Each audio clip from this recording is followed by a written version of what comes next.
খাওয়াটা যে বিরাট আর সাংঘাতিক কিছু হতো তা না, কিন্তু যে আসতেন তারাই সেটা ভালোবেসে খেতেন।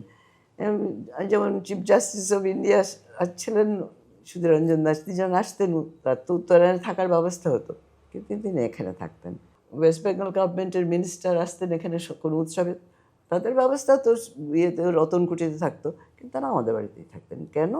ওখানে ডাল ভাত আলু ভাজা মাছের ঝোল চাটনি দিয়ে খাওয়ার পরে গোল বারান্দায় বসে খুব গল্প হতো, আড্ডা হতো, সবাই আসতেন যেতেন, সকলের সঙ্গে দেখা হতো।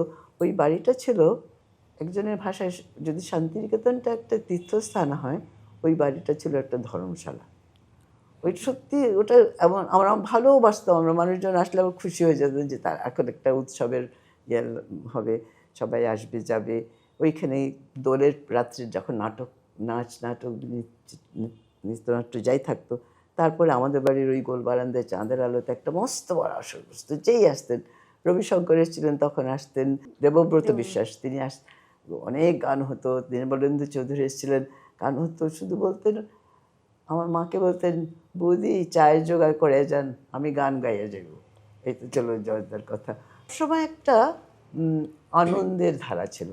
গল্প জুড়ে তার শুরু হলো আবার বৈঠকে।